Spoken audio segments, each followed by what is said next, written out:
Recording number 8 master ఈకే వ్రాసిన గోదా వైభవము అనే పద్యకావ్యం కథారూపంగా చెప్పుకుంటూ ఉన్నాము.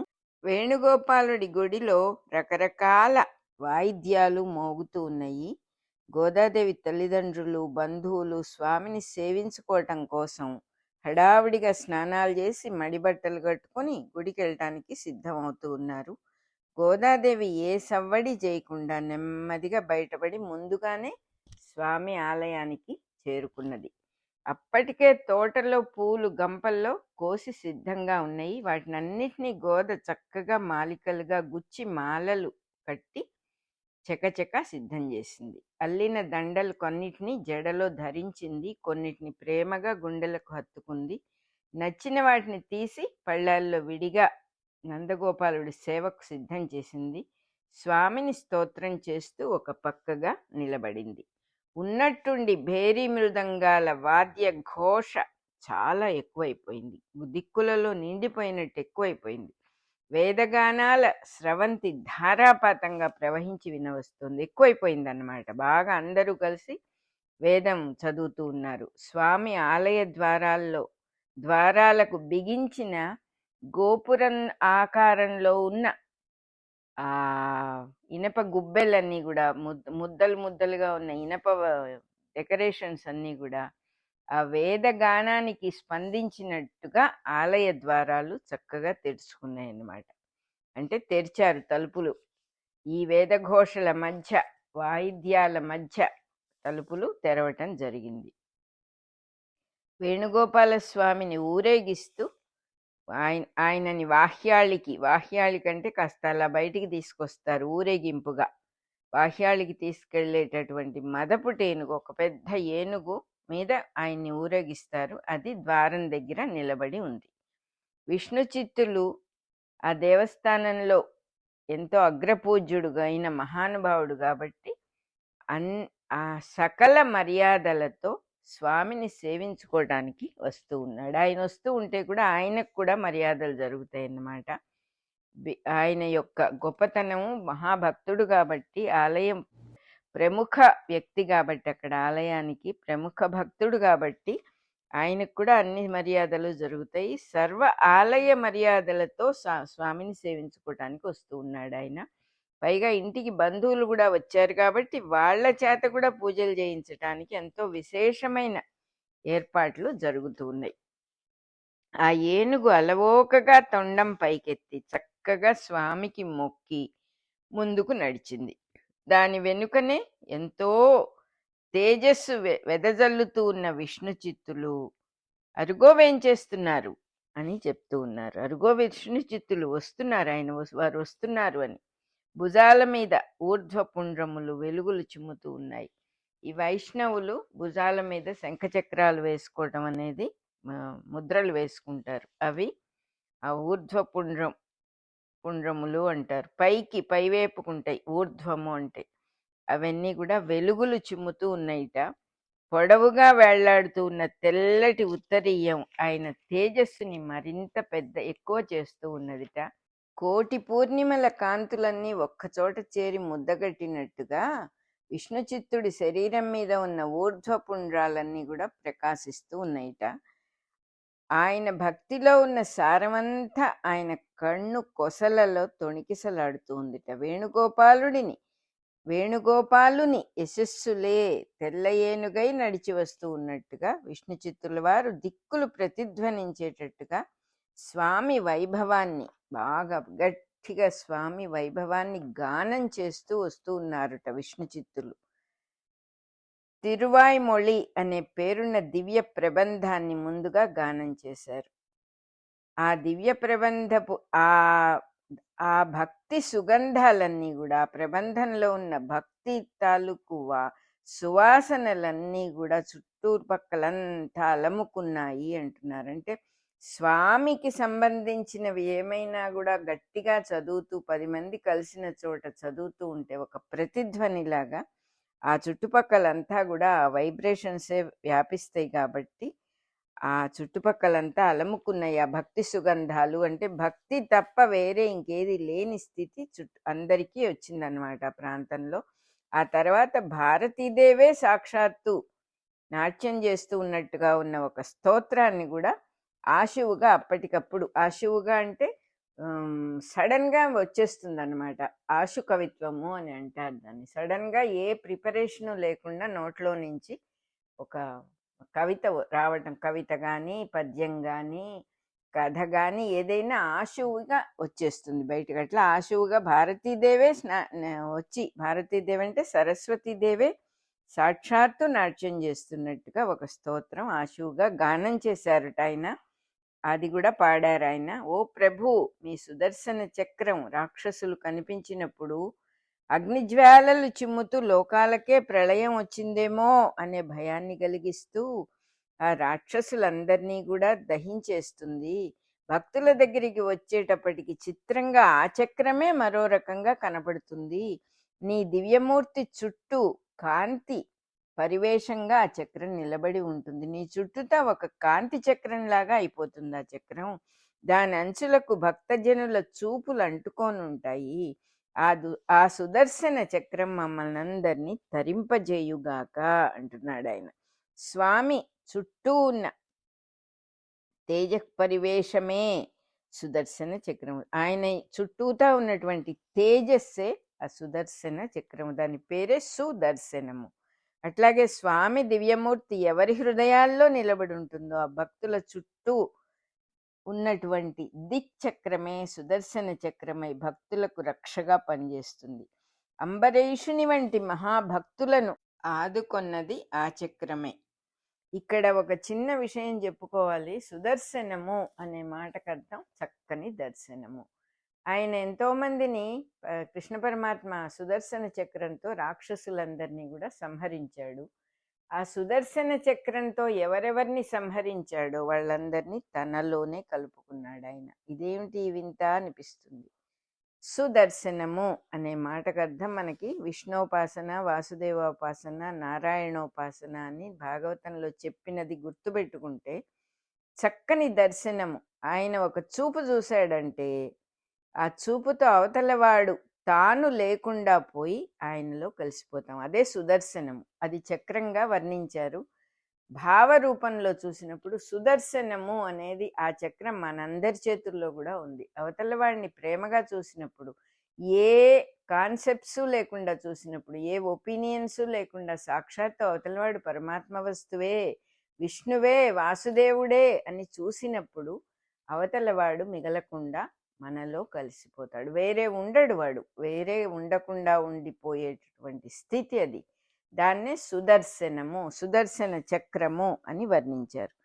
ప్రతిదానికి ఒక సూక్ష్మ రూపం ఉంటుంది అని ముందు కూడా చదువుకున్నాం మనం. ఏ పురాణం చదువుకున్నా కూడా సూక్ష్మంగా సూక్ష్మలోకాల్లో ఇదే విషయం ఉంటుంది అని. నాకు ఇదే సూక్ష్మ విషయము సుదర్శన చక్ర విషయంలో అని అనిపిస్తూ ఉంటుంది. సుదర్శనము అంటేనే చక్కని దర్శనం. ఆ చక్కని దర్శనం ఏమిటి?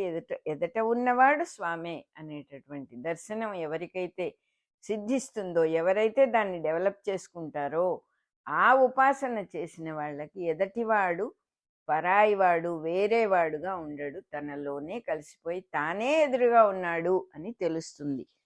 అది సుదర్శన చక్రం యొక్క సూక్ష్మ రూపం అన్నమాట.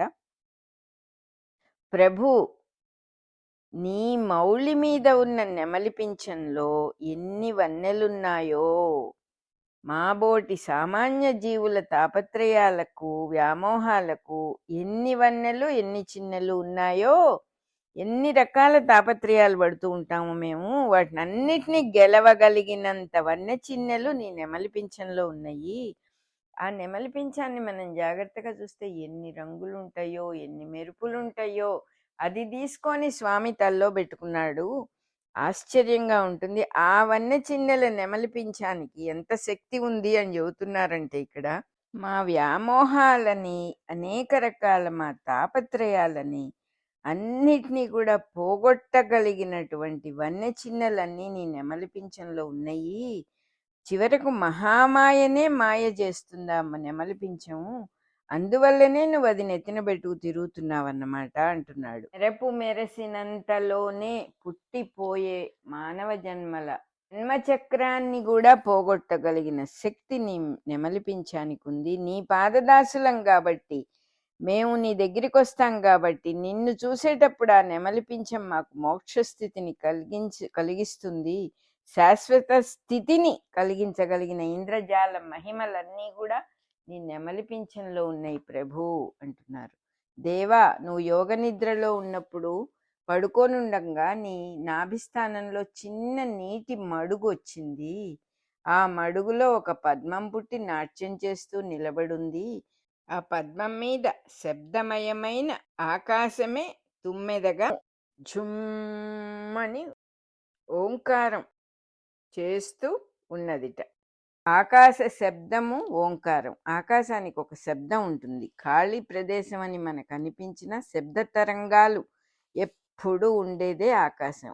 ఆ శబ్దం ఏమిటి అంటే, ఆ పద్మం మీద తుమ్మెద కదులుతూ ఉంటే ఝుంకారం చేస్తున్నట్టుగా ఉందిట ఆ పద్మం మీద ఉన్నటువంటి ఆకాశం. ఆ తుమ్మెద వాలి రొద చేస్తూ ఉంటే వేదాలన్నీ కూడా వినపడుతూ ఉన్నాయిట. ఆ వేదాల పైనుంచి నీ పాదాల కోమలత్వం నాట్యం చేస్తున్నట్టుగా కనపడుతోంది మాకు. నీ హృదయ పద్మంలోనేమో లక్ష్మీదేవి పారాణి పెట్టిన పాదాలు కనపడుతూ ఉన్నాయి మాకు. అందువల్లనే ఆవిడ యొక్క లాస్యం నీ హృదయంలో ఉన్నది కాబట్టే నీ వక్షస్థలంలో చిత్ అనే పేరున్న చక్కని నివాస స్థానం ఒకటి ఏర్పడింది. ఆ వక్షస్థలం మీదే, నీ వక్షస్థలం మీదే వెళ్లాడుతూ ఉన్న వైజయంతి అనే పేరున్న పూలహారం విలాసంగా వెలుగులు చిమ్ముతూ ఉన్నది. ఇట్లాంటి నీ స్వరూపం ఎంతో రక్షణాత్మకంగా ఉండి మమ్మల్ని అందరినీ కూడా ఎప్పుడూ కాపాడుతూ ఉన్నది ప్రభు. దేవుడి సృష్టిలో సంకల్పం అనేది రాగానే అంత మటుకు నిద్రాణంగా ఏమీ లేని స్థితి నుంచి సత్ అనే బిందువులో నుంచి ఏమీ లేని సత్ అనే స్థితి నుంచి ఒక కదలిక కలుగుతుంది. ఆ కదలికయే చిత్ అనేటటువంటి శక్తి స్వరూపం, అమ్మవారి స్వరూపం. శబ్దానికి మొట్టమొదటి లక్షణం ఏమిటి అంటే వైబ్రేషన్, ప్రకంపనము. వైబ్రేట్ అవుతుంది. వైబ్రేట్ అయితేనే శబ్దం అవుతుంది. అది అమ్మవారి స్వరూపం. అమ్మవారి లాస్యం లేకుండా సృష్టే లేదు అసలు. అప్పుడు అది చిత్ అని బిందువుగా మారుతుంది కాబట్టి అలా చెప్పారు. నీళ్ళల్లో రాయబడినప్పుడు వచ్చేటటువంటి చక్రాకారాలుగా రౌండ్గా షేపులు వస్తాయి నీళ్ళల్లో ఒక రాయి వేస్తే. అది విష్ణుమూర్తి వక్షస్థలం మీద ఉండే వైజయంతి హారమే ఆ చక్రం ఆకారానికి సింబాలిజం అన్నమాట. నీ వక్షస్థలం సర్వశుభాలకి కూడా పెళ్లి పందిరి లాంటిది. పెళ్లి పందిట్లో అన్ని శుభాలు జరుగుతాయి కదా. సృష్టిలో ఎక్కడ ఏ శుభం జరిగినా నీ వక్షస్థలం నీడలోనే జరుగుతుంది తండ్రి. అట్లాంటి వక్షస్థలం పైన ఒక చేతిలో అభయముద్ర పట్టి రెండో చేతిని వరద ముద్రగా ధరించి నిశ్చలంగా నిలబడున్నావు కదా. నీ రెండు కళ్ళు రాత్రి పగలు అనే వాటిని ధరించున్నాయి. అటువంటి రెండు కళ్ళని చక్కగా విప్పి మమ్మల్ని కనిపెట్టి నీ వైభవాన్ని మాకు ప్రసాదిస్తూ ఉన్నావు. ఈ మోగుతున్న దుందుభులన్నీ కూడా వేదగానం చేస్తూ ఉంటే వాటిని గమనిస్తూ మేలుకుని ఉండి మమ్మల్ని అనుగ్రహించు తండ్రి అని అడుగుతున్నారు. మనకందరికీ కూడా పగలు రాత్రి ఒకదాని తర్వాత ఒకటి వస్తాయి. ఒకటి ఉంటే మరొకటి ఉండదు. కానీ కాలపురుషుడైన దైవానికి పగలు రాత్రి రెండు కన్నులుగా ఏకకాలంలో పనిచేస్తూ ఉంటాయి. అది ఎలాగండి అని చెప్పేటప్పుడు మనం ఒక చిన్న విషయం గుర్తుపెట్టుకోవాలి. ఏమేం వర్ణిస్తూ ఉన్నామో మనం వాటన్నిటికీ వెనకాల ఒక బ్యాక్గ్రౌండ్ అనేది ఒకటి ఉంది. అదే పరమాత్మ వస్తువు. ఆ పరమాత్మ వస్తువుకే రాత్రి పగలు అనేటటువంటి రెండు కళ్ళు ఉన్నాయి. అంటే ఆయన ఎప్పుడూ ఉంటాడు. ఒక నిశ్శబ్దం అనేటటువంటి బ్యాక్గ్రౌండ్ ఎప్పుడూ ఉంటుంది, శబ్దం దాని మీద ఉంటుంది. ఏమీ లేకపోవటం అనే ఆకాశ తత్వం ఒక పక్కన ఉంటుంది, దాని మీద ఏదో ఉండటము అనేది. అంటే ఆకాశతత్వం అంటే నో థింగ్, వస్తువు అంటే సంథింగ్ ఉండటం నో థింగ్ మీదే సంథింగ్ ఉండటం అనేది జరుగుతుంది అసలు. అది చెప్తూ ఉన్నారన్నమాట. ఆయనకి 2 ఒక్కసారే ఉంటాయి. ఇంకా మాట్లాడితే భూత, భవిష్యత్, వర్తమాన కాలాలు 3 కాలాలు future, past and present moments 3 ఒక్కసారే జరుగుతూ ఉంటాయి సృష్టిలో. ఆ మూడిటిని చూడగలిగిన వాడే, ఆ మూడిటికి ఆధారమైన వాడే పరమాత్మ. త్రిపురాంబిక, త్రిపుర అంటే కూడా ఈ మూడిటిని విట్నెస్ చేయగలిగిందే త్రిపుర. 3 స్థితులు ఒకసారే ఉంటాయి. అంటే దాంట్లో దూరిపోయిన వాళ్ళం మనం కాబట్టి వెనకొకటి ముందొకటి అని అనిపిస్తుంది. దానికి బియాండ్గా ఉండి దాని క్రియేటర్ అయిన వాడికి 3 స్థితులు ఒక్కసారి ఉండటం తెలుస్తుంది. ఆయనే ఆవిడే బ్యాక్గ్రౌండ్ వాటన్నిటికీ అని కూడా తెలుస్తుంది అనమాట. అందుకని అట్లా చెబుతున్నారు, రాత్రి పగలు 2 ఒక్కసారే ఉంటాయి, ఏకకాలంలో 2 కళ్ళలాగా పనిచేస్తాయి ఆయనకి. ఇట్లాంటి అద్భుతమైనటువంటి అనుభవాన్ని గ్రహించటానికి చక్కటి సంధ్యా సమయాలు అందుకే ఏర్పడున్నాయి. ఓ పక్కన సూర్యుడు, ఓ పక్కన చంద్రుడు ఉండటం అనేది జరుగుతుంది. అందులో ఉన్న వైభవాన్ని గమనిస్తే మన లోపల ఒక చక్కటి లోకం తెరుచుకుంటుంది. మనం అసలు ఆకాశం వంక చూసే సందర్భాలే తక్కువ. సృష్టిలో ఏ వస్తువుని తేరిపార చూసినా కొత్త లోకాలు తెరుచుకోవటం మనలో అనేది చాలా సహజంగానే ఉన్నది. మనం ఎటూ చూడకుండా మనలోకి కూడా చూసుకోకుండా బతకటం బాగా మహామాయ వల్ల అలవాటైపోయింది మనకి. రాత్రి పగలు అనేవి కళ్ళుగా విచ్చుకుంటూ ఉన్న స్వామి కళ్ళు మూసుకుని నిద్రించటం ఉండనే ఉండదు అసలు. కానీ మనం మేలుకొలుపులు పాడుతూ ఉంటాం. ఎందుకంటే ఈ మేలుకొలుపు బయట ఉన్న దైవానికి కాదు, మనలో ఉన్న దైవం మేలుకోవటం కోసమని మనం ఈ మేలుకొలుపులు పాడుతున్నాము.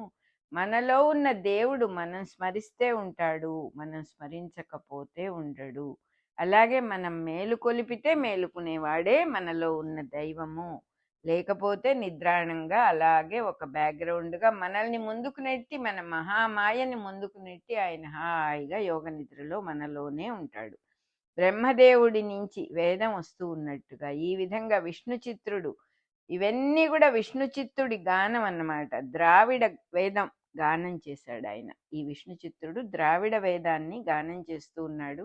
ఆయన నోట్లో నుంచి వస్తూ ఉన్నటువంటి వేద అర్థాల సారం అంతా కూడా, ఆ భావాలన్నీ కూడా భక్తులందరి హృదయాలు అనే హంసలన్నీ విహరిస్తూ ఉన్నట్టుగా, ఆ వాళ్ళ హృదయాలన్నీ కూడా అందమైన కోనేళ్ళైనట్టు, ఆ కోనేళ్లలో వాళ్ళ హృదయాలనే హంసలన్నీ కూడా విహరిస్తూ ఉన్నట్టు ఒక పూర్వమైన అనుభవం జరిగిందిట. ఆ తర్వాత పూర్వ ఋషుల హృదయాల్లో నుంచి పుట్టిన స్తోత్రాలన్నిటినీ కూడా స్వీకరించి ఆ స్తోత్రాలను కూడా వేణుగానంలాగా గానం చేస్తూ స్వామిని సేవించుకుంటూ ఉన్నాడు మన విష్ణు చిత్తుడు. శ్రీ సూక్త, పురుష సూక్తాలను ఆయన సస్వరంగా గానం చేశాడు. చేస్తూ ఉంటే ఆ తత్వమంతా ఆలయం నిండా నిండిపోయి వేణుగోపాల స్వామిని కూడా సంతోషపరిచింది. స్వామి మూర్తి మరింత తేజస్సుతో వెలుగుతూ ఉంటే విష్ణు చిత్తుడు భక్తి పరవశంతో నిలబడిపోయాడు. పూర్వం ఆచార్యులందరూ, పూర్వం ఉన్న ఆచార్యుల అందరి పాదపద్మాలని మనస్సులో స్మరిస్తూ స్వచ్ఛమైన సంపూర్ణమైన భక్తితో ఆయన స్తోత్రం చేస్తూ ఉంటే ఆ మాధుర్యం విశ్వమంతా వ్యాప్తమైందా అనిపించిందిట. పూర్వం ఉన్న ఆచార్యుల పాదపద్మాలని స్మరించటము అంటే గురు పరంపరనంతా కూడా తలుచుకొని నమస్కారం పెట్టుకుంటారన్నమాట. ఏ గర్వము ఎరుగని విష్ణు చిత్తుడి గానం గంధర్వ గానంలాగా అనిపించింది. దేవతలందరూ కూడా, బ్రహ్మ, శివుడు, మహేంద్రుడు మొదలైన దేవతలందరూ కూడా నమస్కరించే ఆ స్వామి పాదాలని సేవించుకుంటూ విష్ణు చిత్తుడు తల ఎత్తి చూశాడు. చూస్తే స్వామి ముక్కున ఉన్న నాసా మౌక్తిక ముక్కు పుడకగా ఒక చక్కని ముత్యం ఉన్నదిట, తళుక్కున మెరిసిందిట ఆ ముత్యం. ఆ తర్వాత విష్ణు చిత్తుడు వైభవోపేతంగా చేసిన షోడశ ఉపచార పూజ ఆ పరమాత్మని కూడా ఎంతో వేణుగోపాల దేవుణ్ణి హృదయాన్ని స్పృశించింది అంటున్నారు. గోపాలదేవుడి విగ్రహంలో చిరు చెమటలు మొగ్గ తొడిగినట్లుగా ఒక ఆర్ద్రత కనపడిందిట. ఆయన కళ్ళల్లో ఒక అనురక్తి కనిపించింది. ఆ విగ్రహం కళ్ళల్లో ఒక అనురక్తి. లోపల పుట్టిన చిరునవ్వు వల్ల స్వామి చెక్కిళ్ళు ఎర్రబడ్డాయి, పులకలు తేలినైట. విష్ణు చిత్తుడితో స్వామివారు ప్రత్యక్షంగా మాట్లాడటం అనేది ఇదివరకే జరిగింది. ఆయన ఎన్నో విషయాలు విష్ణు చిత్తుడికి చెప్పేవాడు. కాబట్టి స్వామి మూర్తిలో కలిగిన మార్పులు విష్ణు చిత్తుల వారికి కనిపిస్తూ ఉండడం ఆయనకేమీ ఆశ్చర్యం కాదు. మనకి ఆశ్చర్యం కాదు. అంతకు ముందే జరిగింది. స్వామి మాట్లాడటం ఎలా జరిగిందో అలాగే హావభావాలన్నీ విగ్రహంలో ఉన్న మార్పులు వస్తూ ఉన్న అనేక భావాలన్నీ కూడా ఆ విష్ణు చిత్తుడికి తెలుస్తాయి అన్నమాట. తన భక్తి భావానికి స్వామి ప్రసన్నుడైనాడు. ఆయన నా యందు ఎంతో దయగా ఉన్నాడు, కరుణామృతాన్ని కురిపిస్తున్నాడు అని ఆయనకి అర్థమైంది. తన మీది అనురాగంతోనే స్వామి శరీరానికి విగ్రహానికి అటువంటి చెమర్పు వచ్చింది అని గోదాదేవి భావించిందిట. స్వామిని చూసి తన మీద అనురాగంతో ఆయన విగ్రహం అలా ఉందని ఈవిడ అనుకున్నదిట. తండ్రి తన యందు ఆయన భక్తిభావం, తన భక్తికి ఆయన మెచ్చుకున్నాడని తండ్రి విష్ణు చిత్తుడు అనుకున్నాడు. తులసి దళాలని మధ్య మధ్యలో పెట్టి అల్లిన పుష్ప మాలికలన్నిటినీ కూడా గోదాదేవి తండ్రికి అందిస్తూ ఉంటే ఆయన స్వామి కంఠం మీద అలంకరించారు. స్వామిలో సాత్విక భావాలు పుట్టుకొచ్చి శరీరం చెమటలు మొగ్గ తొడిగినట్లుగా అనిపించింది. ఎవరో చెప్పారు న్యాయంగా, స్వామికి కోరికలతో చేసే పూజలో ఎప్పుడు కూడా తులసి దళాలు వాడకూడదు. ఎందుకంటే తులసి దళాల పూజ చేసినప్పుడు స్వామి చాలా సాత్వికంగా అయిపోతాడట. సాత్వికంగా అయిపోవటం అంటే ఏది మనం అడిగింది ఇవ్వడన్నమాట. అది అని ఎవరో తమాషాగా చెప్పారు. అట్లాగే తులసి దళాలు మధ్య మధ్యలో పెట్టి పూల మాలలు కట్టి ఆయన మెడలో వేస్తే ఆయన ఎంతో సాత్విక భావాలు వచ్చేసినాయిట ఆయనకి. దానివల్లే చెమటలు వచ్చినాయా అని కూడా అనిపించిందిట. సంతోషం నిండిన చక్కటి చిరునవ్వు స్వామి కళ్ళల్లో కదలాడింది. ఆ చూపు కొంచెం మగమాట పడుతున్నట్టుగా ఉంది కానీ గాఢంగానే సోకింది అంటున్నారు. ఇలా దేవుడిని చూస్తూ, దేవుడు కేవలం విగ్రహం కాదు, స్వామి ఎదురుగా సాక్షాత్తు ఉన్నాడు అని అనుకున్న వాళ్ళకి ఇవన్నీ కూడా కనిపించటం చాలా సహజం. అది విగ్రహంగా చూసినప్పుడు విగ్రహంగానే ఉంటుంది, స్వామిగా చూసినప్పుడు స్వామిగా ఉంటాడు. అందులో ఎటువంటి ఆశ్చర్యం లేదు. దేవుడిలో ఏ వికారాలు ఉండవు. స్వామి మీద ఉన్న మన గాఢమైన భక్తి వల్ల భక్తులలో సాత్విక భావాలు కలిగినప్పుడు స్వామిని గమనిస్తే స్వామిలో కూడా భావ సంచలనం ఉన్నట్టుగా అనిపిస్తుంది. భక్తులైతే ఆ భావంలో లీనమైపోతారు. స్వామి అతీతంగానే ఉంటాడు, కానీ భక్తులకి మటుకు అలా కనిపించటం సహజం. పూజలన్నీ అయిపోయిన తర్వాత విష్ణు చిత్తుడు స్వామితో ఇట్లా అన్నాడు. స్వామి, పున్నాగ, మందార, మల్లి, జాజి మొదలైన అన్ని పుష్పాలతో గుచ్చిన పూలదండలతో నీ వక్షస్థలం వెలిగిపోతూ ఉన్నది. నీ పాద పద్మాలలో ఉన్న కాంతులన్నిటినీ నేను సేవించుకుంటూ ఉన్నాను. ప్రాణం, నా ఇల్లు, నా కుటుంబం, నాది అనుకున్న సమస్తము నీ సేవకే సమర్పిస్తున్నాను. ఒక్కొక్క జన్మను ఒక్కొక్క పువ్వుగా నీ పాదాల మీద సమర్పణ చేస్తాను. జన్మలను స్వీకరించటంలో నిరంతరము ఉత్సాహమే గాని నాకు ఏ వైరాగ్యమూ ఉండదు. ఏ జన్మలోని వాసనలు ఆ జన్మలోనే నీకే సమర్పణ చేస్తాను. ఈ విధంగా నన్ను అనుగ్రహించు. సుఖయోగీంద్రులు సేవించిన నీ పాదపద్మాల్లో ఉన్న పుప్పొడి దివ్య ప్రకాశంతో వెలుగుతూ ఉన్నది. అందులో ఒక్కొక్క రేణువు లక్ష్మీ కళలను చూపిస్తోంది మాకు. గోపికలను రక్షించిన నీ చూపులు మా మీద ప్రసరింపచేయి నాయనా, మేము ధన్యులం అవుతాము. జన్మలు బంధ కారణాలు కాదని, మోక్షం రావాలంటే జన్మలు ఉండకూడదని భావించే ఒక తక్కువ రకం భావం మన దేశంలో ప్రచారంలో ఉంది. పాడు జన్మ, మనం మళ్ళీ పుట్టకూడదు అనేటటువంటి భావాలు కొన్ని ఉన్నాయి. అందువల్ల విష్ణు చిత్తుడు ప్రత్యేకంగా ఈ భావం చెప్తూ ఉన్నాడనమాట. ఎన్ని జన్మలైనా రానివు తండ్రి, నీ మెళ్ళో పూలలాగా ఉంటాయి అవి. ప్రతి జన్మలో వచ్చిన దాన్ని నేను అక్కడే వదిలేస్తాను. ఆ వాసనలు తీసుకొని ఇంకొక చోటికి వెళ్ళటం అనేది జరగదు. కాబట్టి ఇంకా జన్మ ఉన్నా లేకపోయినా ఒకటే కదా, ఎన్ని జన్మలెత్తినా నిన్నే సేవించుకుంటాను కదా అనే భావంతో, తనకు జన్మ ఉండాలా వద్దా అనే నిర్ణయం మనం ఎలాగూ చేయలేం కాబట్టి జన్మ లేకుండా స్వామిని కోరాలి అనే ప్రణాళిక కూడా అవసరం లేదు నాకు. స్వామి అనుగ్రహానికి ఏమీ అవసరం లేదు. ఆయన అనుగ్రహం ఉంటే జన్మ ఉన్నా లేకపోయినా, ఏదున్నా ఏది లేకపోయినా, ఏది ఒక్కటి ఉంటే చాలో అది నా దగ్గర ఉన్నదని నేను ఆనందపడతాను అంటున్నాడు ఆయన. ఈ జన్మలోనే స్వామి పాదాల చెంత ఎప్పటికప్పుడు అన్ని సంకల్పాలు ఆయన పాదాల మీదే వదిలేసినప్పుడు ఎట్లా ఉంటే ఏమిటి, మళ్ళీ పుడితే ఏమిటి, పుట్టకపోతే ఏమిటి, రెండూ ఒకటే కదా అంటున్నాడు ఆయన. తండ్రి, ఈ శరీరం నీది, ఈ నేను ధరించిన ఈ కంకణాలు పాండ్యరాజు సభలో పండితుల్ని ఓడించినప్పుడు ఆ మహారాజు నాకు ఇచ్చిన కంకణాలు అన్నీ నువ్విచ్చినవే కదా. ఎప్పుడు ఏ పండితులతో వాదించినా నువ్వే కదా వాదించేది. నేనే, నా ప్రజ్ఞ ఏముంది ఇక్కడ, అన్నీ నీవే, సమస్తము నువ్వే అంటున్నాడు. ఇదిగో ఈవిడ నా పెళ్లికి ఎదిగిన కూతురు, పరమ ప్రేమమూర్తి, ప్రేమించటం తప్ప మరేమీ తెలియదు గోదకి. నీ పాదాల దగ్గర నిలువ నీడ కావాలి తండ్రి, దాని జీవిత భారమంతా నీకే సమర్పణ చేస్తున్నాను అని విన్నవించుకున్నాడు విష్ణుచిత్తుడు. ఈ స్తోత్రంలో విష్ణుచిత్తుడు తన శరీరం, జీవితం, కుటుంబం అంతా స్వామికే సమర్పణ చేస్తున్నాను అన్నాడు. తన కుమార్తె జీవిత భారం కూడా, తన కూతురి భారం కూడా నీదే అన్నాడు. గురువుకు దైవానికి నమస్కారం చేసేటప్పుడు ఇటువంటి మాటలు అందరూ అంటారు, కానీ వాళ్ళ వ్యామోహాలు ప్రేమలు మటుకు అర్పించలేరు వాళ్ళు అంటున్నారు ఇక్కడ. అట్లాగే గురువుగారి దగ్గరికి వెళ్ళి నా కూతురు భారం అంతా మీదే తండ్రి అని నమస్కారం పెట్టుకునే వాళ్ళు ఉన్నారు, కానీ గురువుగారు చెప్పిన సంబంధం మటుకు వాళ్ళు చెయ్యరు. కూతురికి మాటకు మటుకే అంటారు, ఏవేవో కారణాలు ఏకరువు పెట్టి ఈ సంబంధం మంచిది కాదు స్వామి, వద్దు అని చెప్పేస్తారు. అలా ఉంటుందన్నమాట మనం చేసే సమర్పణ.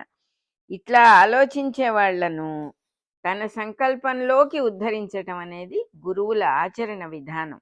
విష్ణుచిత్తుడు ఆయనకి మహాభక్తుడు కాబట్టి సాక్షాత్తు కృష్ణుడే విష్ణుచిత్తుడిని నడిపించటం జరిగింది. ఒక పరిధిలో, ఒక ఫేజ్లో అనేక రకాల అభిప్రాయాలు, వాటిలో నుంచి బయటపడటం అంటే విశాలమైన అభిప్రాయాలు అంటుకోవటం జరుగుతుంది. మోక్షం అనేది కూడా ఒక ఒపీనియనే. మోక్షం అనే పదానికి కూడా ఒక్కొక్కళ్ళకి ఒక్కొక్క అర్థం చెప్పుకుంటారు, ఒక్కొక్కళ్ళు ఒక్కొక్క అర్థం చెప్పుకుంటారు.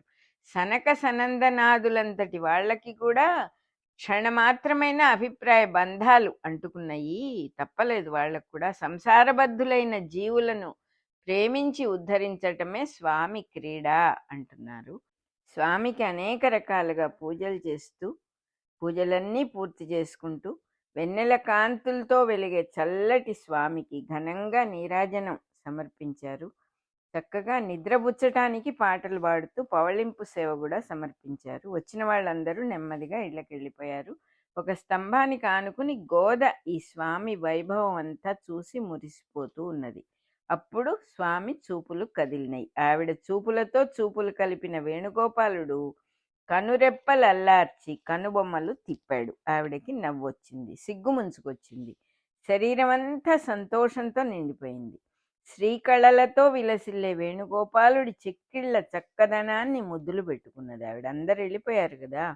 తన శరీరం ధన్యమైందని భావించి స్వామిని మళ్ళా చూసింది. స్వామి కూడా ఆమెను చూశాడు.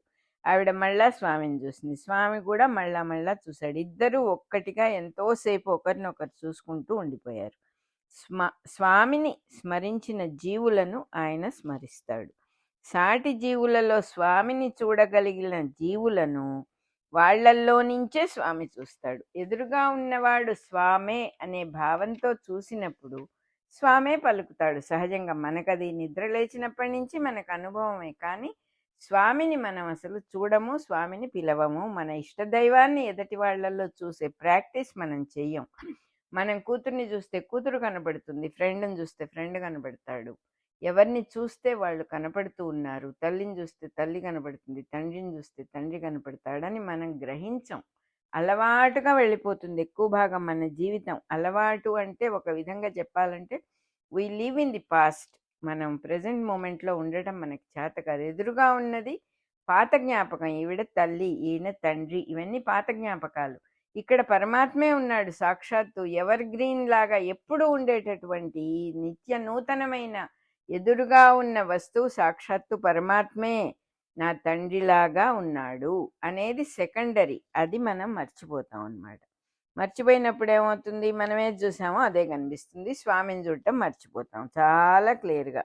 స్వామిని స్మరించిన జీవులందరినీ తప్పకుండా స్వామి రక్షిస్తాడు, అందులో ఎట్లాంటి సందేహం లేదు. మనం కూడా ఎవరిని పిలిస్తే వాళ్ళే పలుకుతారు కదా. ఎంతోసేపు అలాగే స్వామిని చూస్తూ నిల్చుండిపోయింది గోద. వెనక నుంచి ఎవరో ముట్టుకుంటే వెనక్కి తిరిగి చూస్తే నీలవేణి కనిపించింది. గోద తల్లిగారింటికి రమ్మని నీలవేణితో కబురు పెట్టారు. ఒక అనుభూతి జారిపోయినట్టుగా గోద మనస్సు చిన్నబోయింది. స్వామి దగ్గర సెలవు తీసుకుని వెనక్కి తిరిగి ఇంటికి బయలుదేరింది. తన వెనకాలగా ఎవరో నడిచొస్తూ ఉన్నట్టుగా అనిపించి వెనక్కి తిరిగి చూసింది. స్వామి చూపు ఆవిడ్ని పలకరిస్తున్నట్టుగా కదులుతూ ఉందిట. మళ్ళీ ముందుకు సాగుతూ ఉంటే ఎవరో తన వీపును జడను తాకినట్టు అనిపించి గోద గభాలన వెనక్కి చూస్తే ఏమీ ఎరగనట్టు స్వామి చూపు నిలబడిపోయిందిట. అంటే ఆవిడ వెనకాల ఆవిడని అనుసరిస్తూ ఉన్నది స్వామి చూపు అన్నమాట. చూపు కనపడదు కదా, చూసేవాడు కనపడతాడు కానీ చూసేవాడు కనపడకపోతే చూపుని మనం గ్రహించలేం కదా, అది చెప్తూ ఉన్నారు ఇక్కడ. కొంత దూరం వెళ్ళి గోదాదేవి మూడోసారి వెనక్కి తిరిగి చూసింది. పోయి రమ్మని చేతిని ఊపినట్టుగా స్వామి కళ్ళల్లో సూచన కనిపించింది. ఆవిడ కళ్ళు కనపడినాయి, స్వామి కళ్ళు కనపడినాయి. వెళ్ళి రమ్మని చెప్పినట్టుగా కూడా అనిపించింది. ఇంటికొచ్చి కొంటెగోపాలుడి చూపులు తలుచుకుంటూ గోదాకుమారి మురిసిపోయింది. ఆ పరవశత్వంతోనే రాత్రంతా గడిపేసింది. నిద్రాదేవి తనకక్కడ చోట్లేదనుకుని దూరంగా పారిపోయింది అంటున్నారు. తను ధరించి విడిచిన దండలనే స్వీకరించిన స్వామినే స్మరించుకుంటూ గోదాదేవి మెలకువగా ఉండి గడిపిన ఈ 8వ రాత్రి భక్తులందరి కోరికలను తీర్చుగాక, భక్తులందరినీ ఆమె రక్షించుగాక అంటున్నారు. మన రికార్డింగ్ నెంబర్ 8 అయిపోయింది.